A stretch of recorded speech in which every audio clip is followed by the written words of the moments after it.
네, 오늘은 하나님 나라의 원리 네 번째 예배에 대한 것이 빠질 수가 없죠. 아마 여러분도 아마 다 예상은 하셨을 것입니다.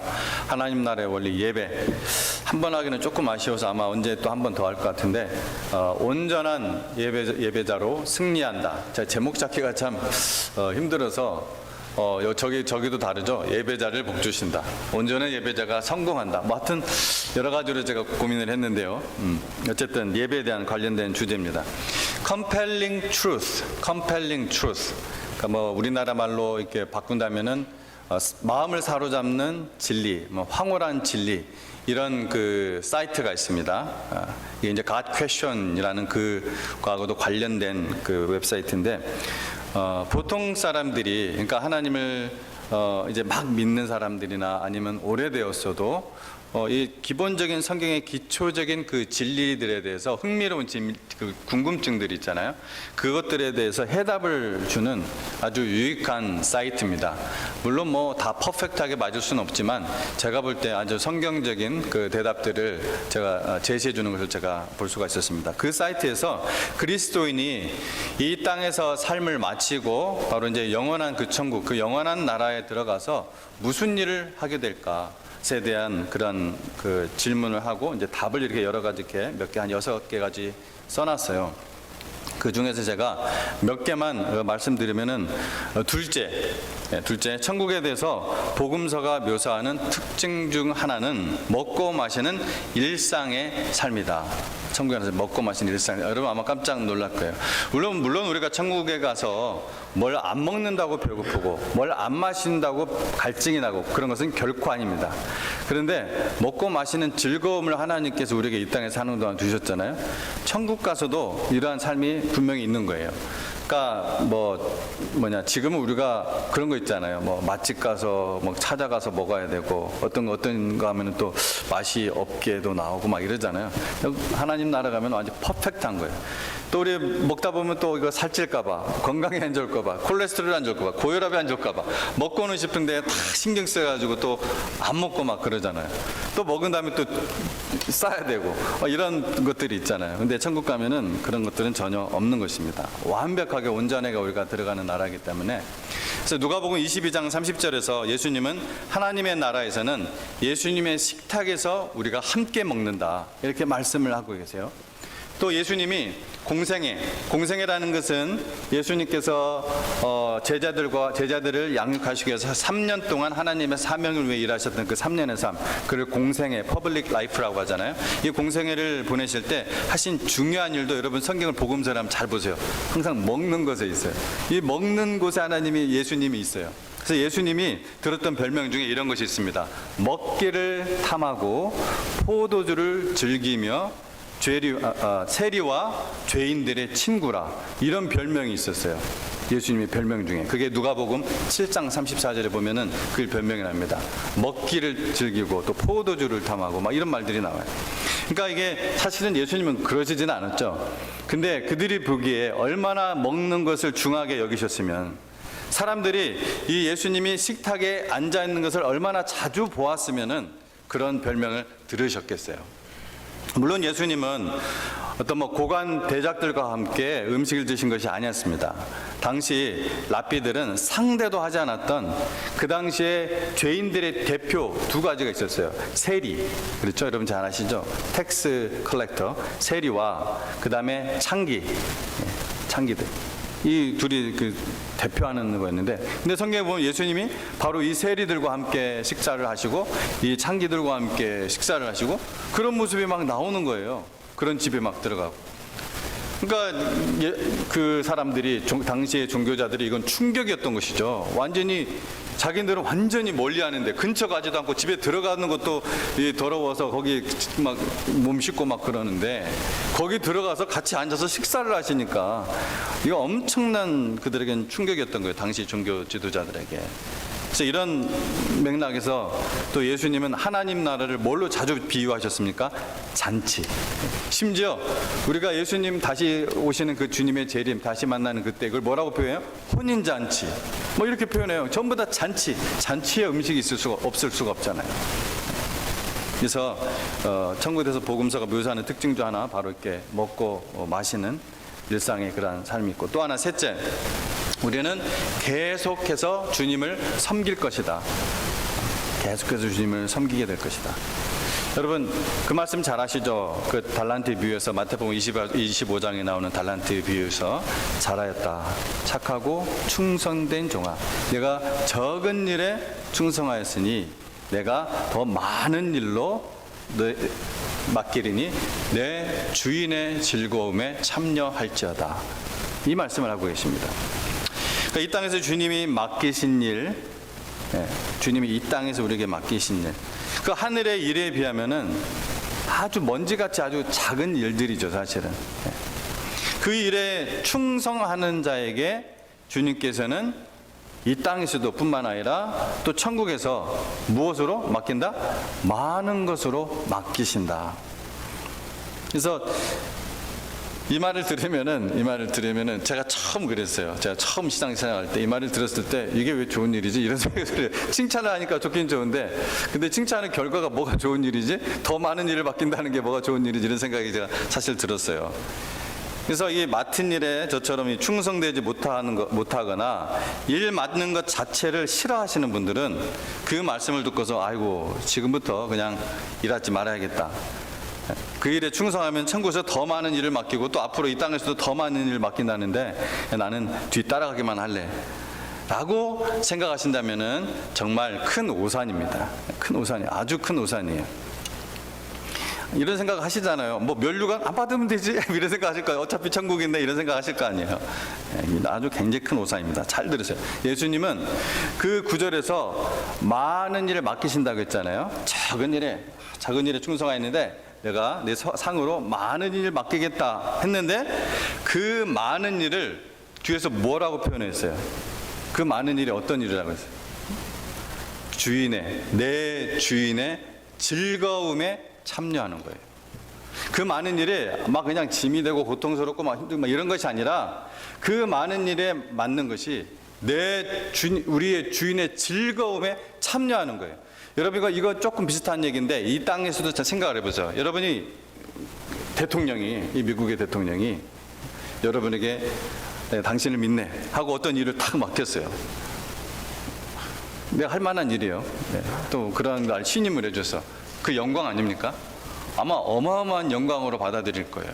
그죠? 그 일 맡는 자체가 영광입니다. 그런데 그것이 영광일 뿐만 아니라 그것이 즐거움이 되게 하게 하셨다는 거예요. 이게 상급이 우리가 일하는 즐거움. 수요일 날도 이 말을 했는데, 일은 하고 싶은데 일이 맡겨진 일이 없어. 즐거움이 없는 거죠. 근데 하나님께서 맡기신 일, 천국의 일은 참 이것이 주인의 즐거움에 내가 참여하는 일이 된다는 거예요. 여러분 이게 정말 귀한 진리입니다. 그래서 우리가 바울은 그래서 이 맡은 자에게 구할 것은 뭐라고 했어요? 충성이라고 했습니다. 그래서 맡은 자에게 구할 것은 충성이라 바울은 이 비밀을 안 거예요. 그래서 맡은 자에게 구할 것은 충성이라. 여러분 주님이 이 땅에서 우리에게 기회를 주실 때 그 작은 일에 겸손하게 충성하는 사람이 진짜 지혜로운 사람이에요. 정말 지혜로운 사람이에요. 자, 그런데 제가 둘째, 셋째는 얘기했습니다. 천국에서 우리가 하는 일 둘째, 셋째는 얘기했어요. 자, 나머지 세 개는 제가 굳이 말씀드릴 필요 없고, 제 첫째는 말씀을 드리지 않았어요. 근데 첫째는 여러분이 아마 맞출 수 있을 것 같아요. 뭐 같아요? 첫째는 여러분이 짐작해도 돼요. 뭐 같아요? 오늘 설교 주제가 뭐예요? 예배입니다. 첫째, 제가 일부러 둘째부터 말씀드렸어요. 여러분이 맞출 수 있기 때문에, 여러분 구원받은 사람에게 나타나는 첫 번째 열망이 저뿐만 아니라 제가 예수님 믿고 나서 그때 예수님 믿고 나는 사람들 똑같은 특징들을 다 발견했어요. 그 구원받으면요, 하나님의 구원을 받으면 그 구원의 증거로 나타나는 게 예배예요. 주일이 기다려져요. 하나님을 찬양하고 싶고, 그 예배 자리에서 하나님의 말씀을 듣고 싶고, 어떤 건 도저히 내가 이해할 수도 없고 막 정말 따분하기도 한데, 그냥 그 예배 속에서 하나님이 나에게 주신 감동이 있는 거예요. 이게 구원받은 새 영을 받은 사람에게 나타나는 아주 특징이에요. 대표적인 특징이에요. 그래서 이 사이트에서도 첫 번째를 넣는 게 예배입니다. 우리 천국 가서 하는 일 예배다. 예배다. 내가 또 들으니 하늘 위에와 땅 위에와 땅 아래와 바다 위에와 또 그 가운데 모든 피조물이 이르되 보좌에 앉으신 이와 어린 양에게 찬송과 존귀와 영광과 권능을 세세토록 돌릴지어다 라고 요한계시록에 바로 천국에서의 하늘 성전에서의 그 예배를 말씀을 해주고 있어요. 우리는 모든 피조물 그리고 모든 민족과 나라에서 온 그 신도들과 함께 천국에서 하나님을 경배하게 될 것입니다. 여러분 그 찬양도 있잖아요. 모든 민족과 방언들 가운데 이 찬양 있잖아요. 그죠? 그 다음 뭐죠? 주 백성 모였네 이 찬양인데 어쨌든 그렇게 모든 민족 모든 나라에서 와가지고 언어가 다른 사람 다 모여서 천사들과 함께 우리가 하나님을 경배하게 된다는 것입니다. 제가 수요 예배 때 에스겔서를 몇 달째 강의를 계속 하고 있는데 예배와 관련된 부분은 모든 분들이 다 참석할 수 있는 이 주일 예배에 나누고 싶었습니다. 오늘 본문은 이 에스겔서 그래서 두 곳인데 공통점이 있습니다. 먼저 8장 16절에 그가 또 나를 데리고 여호와의 성전 안뜰에 들어가시니라. 보라 여호와의 성전문 곧 현관과 제단 사이에서 약 25명이 여호와의 성전을 등지고 낯을 동쪽으로 향하여 동쪽 태양에게 예배하더라. 뭐 복잡한 것 같지만 제가 일단 구체적으로 제 몸을 써가면서 한번 설명을 드릴게요. 다음으로는 44장 1절 2절 그 후에 그가 나를 데리고 문에 이르니 곧 동쪽을 향한 문이라. 이스라엘 하나님의 영광이 동쪽에서 오는데 지금 자꾸 뭐가 나와요? 동쪽이 자꾸 나와요. 자, 그런데 여러분 이제 우리가 한번 정해봅시다. 자, 이쪽이 어디예요? 여러분 이쪽이 어디예요? 이쪽 방향이 어디예요? 동쪽이죠, 그죠? 이쪽이 동쪽이죠. 이쪽 동쪽 이쪽이 동쪽이죠. 이쪽이 동쪽이죠. 이선희 자매님 고맙습니다. 이쪽이 동쪽. 그럼 여기는 어디예요? 서쪽. 그 다음에 여기는 어디예요? 남쪽. 이쪽이 북쪽. 저쪽이니까 이리호수 있는데, 그죠? 이리호수 맞죠? 동서남북. 자, 여러분 그거 지금 머릿속에 넣어놓으세요. 왜냐하면 오늘 이 방향이 중요한 날이에요. 오늘이 모두 지금 근데 오늘 읽은 구절 가운데서 동쪽이 언급되어 있어요. 그죠? 동쪽 저쪽 그 쉐이크 하이츠 쪽 그죠? 동쪽이 언급되어 있습니다. 첫 번째 본문에서는 사람들의 무엇이? 낯이 동쪽으로 향하여 동쪽에 있는 무엇에게 경배하고 있어요? 태양신에게. 동쪽에 있는 태양신에게 예배하고 있는 반면에 두 번째 본문에서는 하나님의 영광이 동쪽에서부터 오고 있습니다. 동쪽에서부터 어디로 오고 있는 거예요? 서쪽으로. 동쪽에서부터 서쪽으로 오고 있어요. 같은 동쪽에 관해서 언급하고 있지만 내용은 정반대입니다. 자, 먼저 알아야 할 것이 첫 번째 장면에 나오는 성전, 이 8장에 나오는 그 성전과 두 번째 성전, 그 44장에 나오는 성전에 나오는 성전은 다른 성전이에요. 질이 완전히 다른 성전이에요. 첫 번째 성전은 이 땅 위에 있는 성전입니다. 곧 당시에 심판받았었던 타락한 예루살렘에 있었던 그 성전입니다. 그래서 에스겔 선지자는 지금 어떤 상태였어요? 바벨론의 포로로 잡혀있는 상태에서 선지자이자 또한 제사장인 이 에스겔에게 하나님께서 환상 가운데서 하나님이 보여주세요. 이 성전의 모습을. 당시의 성전의 모습을. 자, 8장 16절 말씀 다시 읽을게요. 한번 주의해서 보시고 들어보세요. 그가 또 나를 데리고 여호와의 성전 안뜰, 여호와 성전 안뜰에 들어가시니라. 보라 여호와의 성전문 곧 현관과 제단 사이에서 약 25명이 여호와의 성전을 등지고 낯을 동쪽으로 향하여 동쪽 태양에게 예배하더라. 자, 여러분 여호와의 그 성전 하면은 이게 이제 어떨 때는 성소를 가리킬 때도 있고, 그러니까 안에 성소와 지성소로 되어 있는 그 성소를 가리킬 때도 있고, 어쩔 때는 저 바깥에 있는 바깥문부터 이르는 전부 다 가리킬 때 여호와의 성전 이렇게 가리킬 때도 있어요. 그래서 우리가 성경을 읽을 때 좀 혼동이 되는 겁니다. 자, 그러면 제가 그 구조를 제가 잠깐 여러분에게 설명을 드릴게요. 자, 저쪽이 동쪽이죠, 그죠? 그러면 저쪽 동쪽에 제일 동쪽 쪽, 그때 여러분 파킹 랏을 한번 생각해 보세요. 그 파킹 랏이 그냥 땅이에요. 평지입니다. 그 평지에서 먼저 바깥 뜰을 들어와야 돼요. 성전 안에는 바깥 뜰과 안뜰과 성소와 지성소가 있습니다. 그러면 제일 바깥 땅에서 바깥 뜰로 올라오기 위해서는 7개의 계단을 올라와야 됩니다. 7개의 계단을 올라와서 그 문을 통과해서 바깥 뜰로 들어옵니다. 그 다음에 그 바깥 뜰로 들어온 다음에 그 바깥 뜰을 쭉 지나서 앞에 또 8개의 계단이 있습니다. 8개의 계단을 타고 쭉 올라가서 그 문을 통과해서 안뜰로 들어갑니다. 안뜰. 총 몇 개의 계단을 올랐어요? 15개 계단을 올랐습니다. 자, 그럼 그 안뜰에는 뭐가 있냐면요. 지금 제가 막 그냥 설명해서 통역을 어떻게 잘하고 있는지 모르겠는데, 그 안뜰에는 제단과 번제단과 그 다음에 물두멍이 있어요. 거기에 물두멍. 그래서 그 안뜰에 있는데, 그 안뜰에서 또 그 뒤에 뭐가 있다고 했어요? 안뜰에 성소와 지성소가 있습니다. 성소와 지성소. 그러면 그 성소를 들어가기 전에 여기서 현관이라고 하는 게 포치라고 되는 게 바로 성소를 들어가기 전에 있는 현관이에요. 적어도 이 구절에는 정확하게 나와 있습니다. 어떤 현관인지. 그래서 이 안뜰에서 성소까지 가려면 또 계단을 올라요.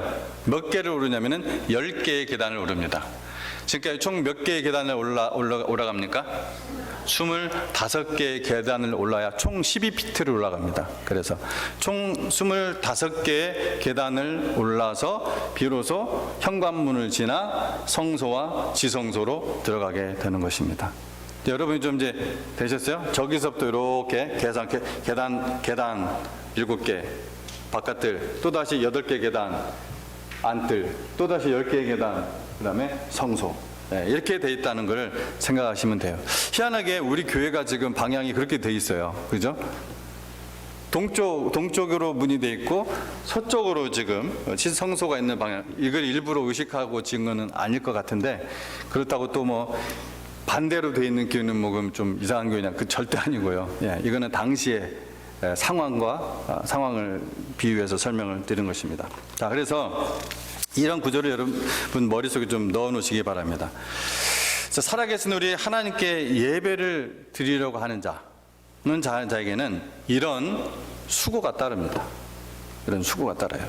제가 하나님께서 인정해 주실 만한, 하나님께 정말 인정해 주실 만한 아주 특별한 상황이 아니면은 예배를 제가 온라인 라이브로 드리지 않는 이유 중에 하나예요. 그냥 여기서 앉아서 뭐 이렇게 제가 예배를 인도할 수도 있겠죠. 아니면 여기서 할 수 있겠죠. 근데 그거는 정말 이거 하나님이 인정해 주실 만한 이유다. 아니에요. 어떤 분이 수요 예배를 좀 이렇게 라이브로 했으면 좋겠다는데 제가 안 하는 이유가 그 이유입니다. 어떤 분이 제 목회 철학이기도 해요. 그래서 여러분 그냥 정말 설교 내용만 듣고 싶다면은, 그냥 성경에 대해서 배우고 싶다면은 영상은 뜨니까, 녹화된 영상은 뜨니까 보시면 돼요. 근데 예배는 달라요. 예배는 하나님께 예배를 드리려고 하는 자는 반드시 이런 수고가 따릅니다. 마음의 수고, 몸의 수고.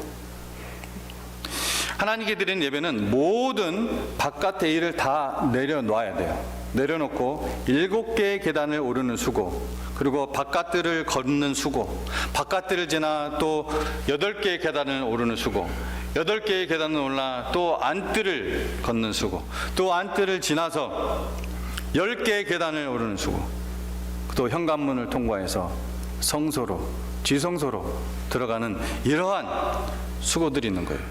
이 안뜰에는 뭐가 있다고요? 번제단이 있습니다. 그 번제단에는 누가 있는 거예요? 십자가에서 우리를 위해서 죽으신 어린 양 예수의 희생의 피, 그 피로 우리가 죄의 씻음을 받고, 거기서 또한 우리가 하나님께 감사와 서원의 제사를 올려드리는 것입니다. 그래서 성소와 지성소로 드리는 거예요. 마지막 10계단, 총 25개의 계단을 올라서 성소의 현관을 통해 성소로 들어가고, 자, 지성소는 어떤 곳으로 알고 있어요? 홀리 오브 홀리라고 하죠. 하나님의 임재하시는 것. 하나님이 임재해 계시는 지성소로 들어가, 우리가 여러분 영적으로 그걸 계속 연상하시라는 거예요. 여러분 예배하실 때 지성소로, 그래서 찬양 가운데서 지성소로 들어가 예배한다, 그 찬양도 있잖아요. 지성소로 들어가. 왜? 지성소는 하나님이 임재하심을, 하나님의 영광이 임재했던 구약시대 그런 장소이기 때문에 거기서 엎드려 경배하고 하나님의 말씀을 받습니다. 그래서 여러분 그 바깥 땅에서 모든 일을 내려놓고 위로 오르고 또 오르고 걷고 오르고 걷고 하는 믿음의 수고를 통해 하나님의 은혜를 체험하게 됩니다. 하나님의 은혜. 여러분 우리가 영원한 사망에서 영원한 생명으로 살려주신 것은, 옮겨진 것은 하나님의 전적인 은혜입니다. 우리의 공로 하나도 없고 우리가 노력해서 구원받은 것도 아니고 오직 믿음입니다. 오직 하나님의 은혜에 의한 믿음을 통해서 받은 것이 구원입니다. 근데 여러분 우리가 예수님을 닮아가는 그 은혜, 성화의 삶, 하나님 나라의 그 비밀을 알고 하나님의 복을 받아서 그 복의 통로가 되는 이 특권은 반드시 믿음의 수고가 따릅니다. 예수님이 말씀하셨죠. 멸망으로 인도하는 문은 크고 그 길이 넓어서 그리로 들어가는 자가 많고 생명으로 인도하는 문은 좁고 그 길이 협착하여 찾는 자가 적음이라. 예수님 산상수훈 가운데서 예수님의 신성이, 모든 신학자들이 동의하는 예수님의 신성이 가장, 디비니티가 가장 드러나는 이 산상수훈에서 이 말씀을 하셨어요. 실제로 여러분들은 크고 작은 수고를 해서 이 자리에 나왔습니다. 여러분이 어느 날 눈 떠보니까, 자고 딱 눈 떠보니까 이 자리에 있는 거 아니었잖아요.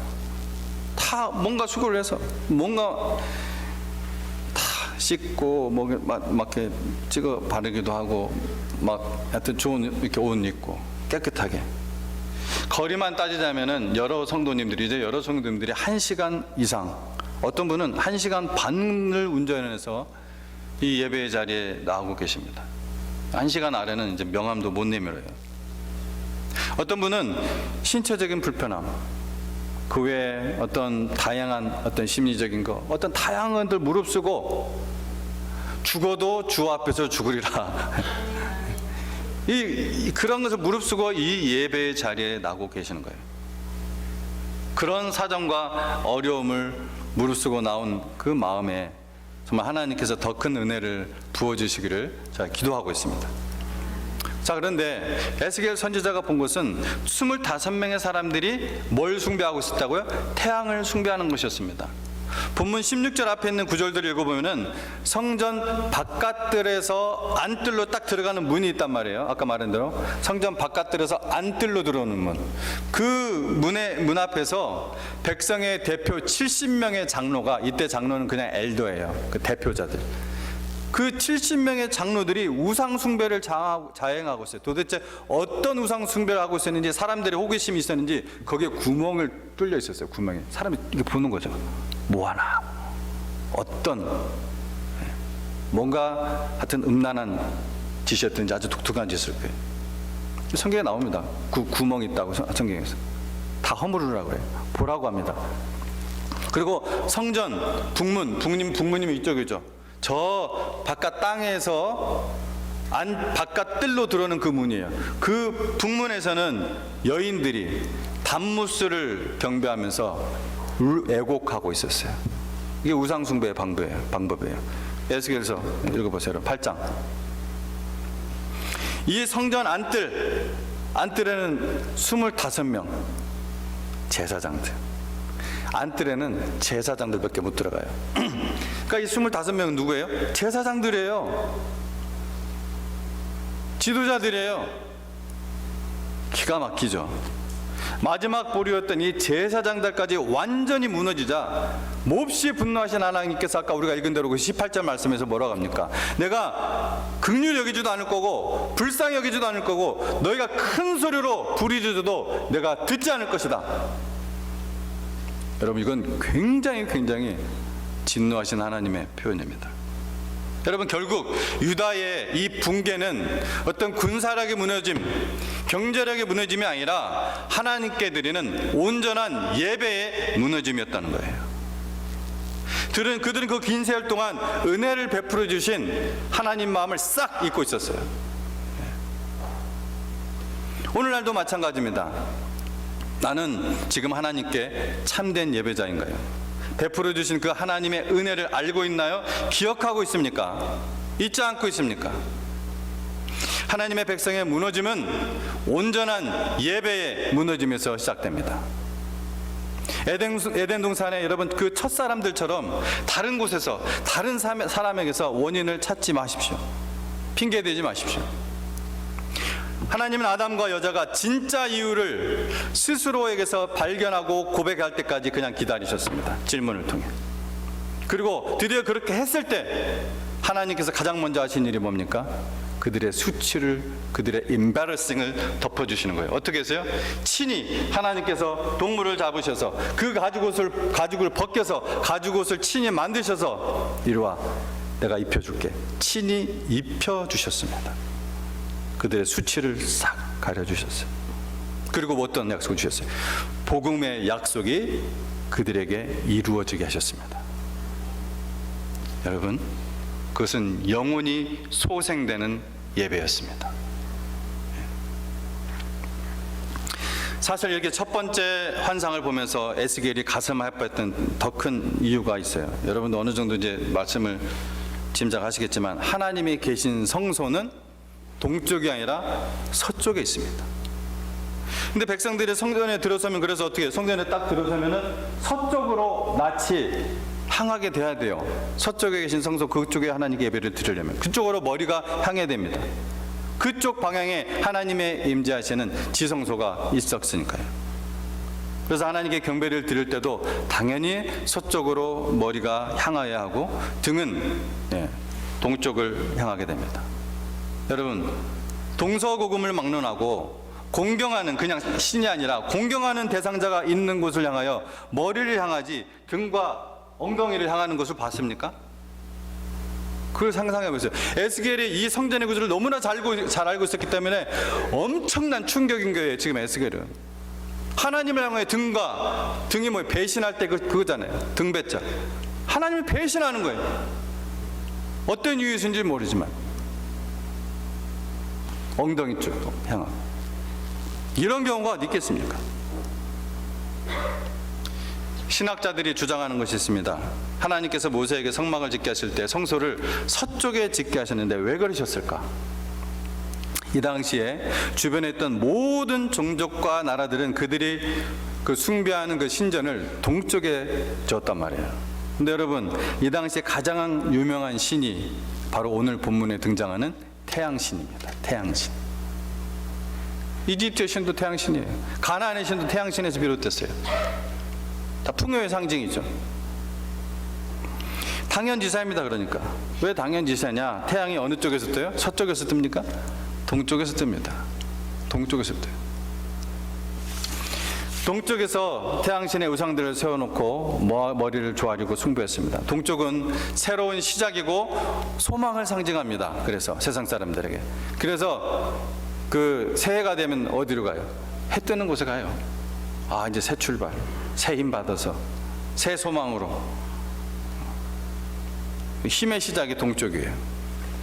그래서 여러분, 저는 아주 오래전부터 부활절이 되면 이 사실을 알고 제가 이거 나름대로 리서치를 해서 그런 이유예요. 해피이스터라고 하지는 않습니다. 저는 해피이스터라고 안 해요. 그리고 하지 말라고 해요. 제가 그 용어의 근원을 아니까. 해피 레저렉션 아니면 He is risen, 살아나셨다. 하나님께서 동쪽을 향한 이교도들의 우상 신전에 대해 모르실 리가 없습니다. 너무나 잘 알죠. 다 보고 계시는데, 마음속까지 깊이 다 보고 계시는데, 그래서 하나님께서는 모세에게 지성소를 서쪽을 향하여 짓게 하셨습니다. 곧 제사장들이 성소에 들어와 하나님께 제사를 드리고 예배를 드릴 때 항상 서쪽을 향하게 하신 것입니다. 뭐예요? 세상 사람들은 어느 쪽을 향해요? 동쪽. 세상과 정반대가 되게 하신 것입니다. 하나님은 세상과 반대편에 계십니다. 세상의 그 타락된 가치관, 세상의 타락된 그 세계관, 그 사상, 반대입니다. 사도 바울이 뭐라고 했습니까? 너희가 이 세상의 풍속을 쫓지 말라고 했습니다. 그 흐름에 따라 가는 것이 아니라 우리는 어떻게 해요? 반대로 가야죠.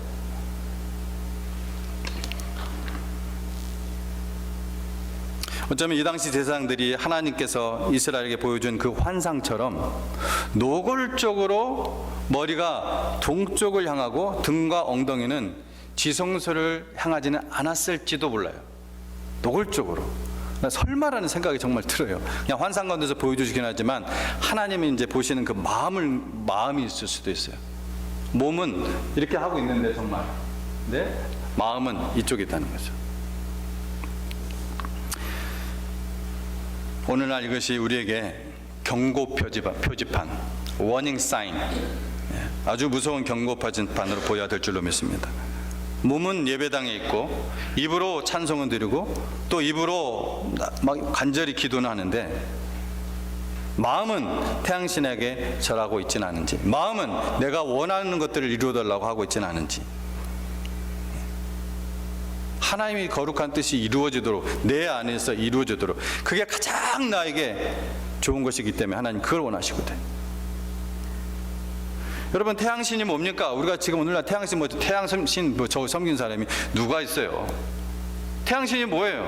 그 당시는 오늘이나 똑같아요. 물질의 풍요, 세상적인 권세, 세상적인 쾌락, 세상적인 성공, 이것을 추구하는 것이 바로 태양신을 추구하는 거 아닙니까? 태양신 숭배 아닙니까? 이스라엘 민족이 바벨론으로 끌려온 이유는 참 예배를 드리지 않았기 때문이에요. 겉으로는 지성소를 향해 예배를 드렸을지는 몰라도 마음으로는, 삶으로는 세상 사람들과 똑같이 세상신을 추구했기 때문이었습니다. 그러면 태양신을 섬기지 않는 방법이 무엇일까요? 태양신을 섬기지 않는 유일한 길이 있습니다. 유일한 길. 여러분 답을 아십니다. 그것은 동쪽을 향해서 무릎을 꿇는 것이 아니라 서쪽을 향해서 무릎을 꿇는 것입니다. 세상과 거꾸로 가는 것입니다. 세상이 섬기는 신이 아니라 유일한 참 하나님, 예수 그리스도, 성령님, 바로 이 삼위로 계시는 하나님을 예배하는 것입니다. 제가 하나님의 살아계심을 경험할 무렵 고등학교 시절 담임 목사님께서 너무나 반복해서 말씀하셔서, 제가 아마 이제 대학교 막 들어갈 때쯤이라 그런지 워낙 자주 하셨던 말씀인지 제 머리에 아주 각인된 말씀이 하나 있습니다. 로마서 12장 2절 말씀이에요. 너희는 이 세대를 본받지 말고 오직 하나님의 선하시고 기뻐하시고 온전하신 뜻이 무엇인지 분별하도록 하라. 이 말씀을 그렇게도 반복을 많이 하셨어요. 제 가슴에, 머리에 그냥 확 박혀버렸어요. 사람이 어떻게 항상 그렇게 살 수가 있어요? 내 힘으로는 불가능해요. 그런데 그렇게 살도록 해주는 그 동기와 동기부여와 그 능력을 주는 것이 무엇인지 본문에서 말씀을 하고 있어요. 어디에서요? 아까 그건 내가 로마서 12장 2절 말씀이었죠. 어디에 답이 있을 것 같아요? 1절에 답이 있습니다. 1절에 바로 그거 있어요. 내가 하나님의 모든 자비하심으로 너희를 고나노니 너희 몸을 하나님이 기뻐하시는 거룩한 산 제물로 드리라. 이는 너희가 드릴 영적 예배니라. reasonable, 대부분의 영어 성경은 이거를 spiritual service라고 안 하고 reasonable service라고 되어 있습니다. 합당한 예배니라. 이는 너희가 드릴 합당한 예배라. 뭐래요? 온전한 예배. 우리 몸을 하나님이 기뻐하시는 거룩한 산제물로, 살아있는 제물로, 우리의 삶 자체를 다 드리라는 것이죠. 드리는 이것이 올바른 예배예요. 우리의 마음이 이곳에 몸과 함께 같이 있는 거예요. 우리의 마음이 깨어지고 부서지는 거예요. 나 회개하는 마음 때문에 통회하는 겁니다. 이것이 예배자의 마음이에요. 그에게 가까이 하신다고 했습니다. 하나님께서는 상한 자에게, 마음이 상한 자에게 가까이 하신 하나님.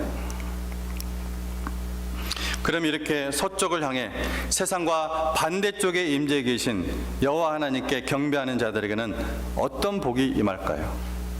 여러분, 에스겔이 후에 무엇을 보게 되는지 아십니까? 영원한 성, 우리 44장에서 읽었대요. 영원한 성 예루살렘 동쪽문을 통해 무엇이 들어왔어요? 하나님의 영광이. 그 동쪽 문을 통해 하나님의 영광이 성전으로 들어오시는 것을 보게 됩니다. 즉 이 예루살렘 성전을 다 무너뜨려 버리시고 하나님께서 바벨론에서 무너지기 전에 하나님이 떠나버리셨죠. 하나님의 영광이 떠나버렸죠. 떠나시면서도 하나님이 너무 마음이 안타까워서 성전 문에서 막 보시고 저 산에 가서도 막 보시고 마음 아파하시는 거 하나님. 영광이 떠나버려요. 그러다 하나님께서 다시 70년 후에 회복시켜지는 이 모습을, 하나님의 영광이, 나가셨던 그 영광이 동쪽 문을 향해 들어오시는 모습을 환상 가운데서 에스겔에게 보여주는 거예요. 여러분, 바로 이겁니다. 우리가 온전한 예배를 드릴 때 하나님의 영광을 체험을 하게 돼요. 하나님의 영광은 무엇이냐? 너무나 추상적인 단어죠. 경험을 못 해봤기 때문에. 하나님의 영광은 하나님의 임재를 상징합니다. 하나님께서 함께 계시는 것을 아주 강력하게 경험하는 거예요. 내 영이. 여러분, 하나님이 이렇게 생각할 수 있어요. 하나님의 임재를, 하나님의 그 영광을 체험하는 것은 좋겠지만 그것이 나의 현재의 삶에 어떤 직접적인 관련이 있을까 하는 의구심이 들겠죠. 아주 간략하게 말씀드릴게요. 한 사람의 경험을 통해서. 성경에 있는 사도 요한입니다. 사도 요한이 요한복음 1장 14절에서 하신 말씀이에요. 말씀이 육신이 되어 우리 가운데 거하심에 우리가 그 영광을 보니, 이 영광은 아버지의 독생자의 영광인데 무엇이 충만하다고 했어요? 하나님의 은혜와 하나님의 진리가 충만하더라. 여러분, 하나님의 영광이 있는 곳에, 하나님의 임재가 있는 곳에 하나님의 은혜가, 하나님의 진리가 충만한 것을 믿으시기 바랍니다. 하나님 말씀이에요. 제 말을 믿으라는 것이 아니라. 여러분, 위로부터 다시 태어난 자들, 영원한 사망 상태에서 예수 그리스도를 믿음으로 영원한 생명으로 옮겨진 자들은 하나님의 은혜 아니면 살아갈 수가 없습니다. 은혜 아니면 살아갈 수가 없네. 이런 찬양의 고백들은 다 이런 고백들이에요. 이런 걸 아는 분들이 작시를 한 거예요. 여러분, 우리가 스스로 할 수 없는 일들이 너무나 많아요. 그런데 하나님의 자녀들에게는 놀라운 특권이 있습니다. 뭔지 아세요? 하나님의 은혜와 하나님의 진리입니다. 은혜 아니면 살아갈 수 없어요. 하나님의 그 놀라운 은혜가 신비한 섭리 가운데서 역사를 해요. 하나님의 영광, 하나님 임재 체험하는 그곳에. 저는 여러분의 삶에 그렇게 드러나길 바라요. 하나님의 진리가 답답하게 꼬여있는 내 인생의 문제의 길입니다. 진리 대신 길이에요. 여러분, 믿음이 필요합니다. 믿는 자에게 역사하시기 때문입니다. 예배 가운데 하나님의 영광을, 하나님의 임재를 사모하시기 바랍니다. 당신도 사도 요한처럼 고백할 것입니다.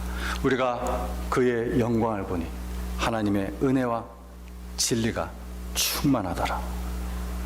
이 고백이 이 자리에 있는 모든 분들의 고백이 되기를 정말 간절히 소망합니다.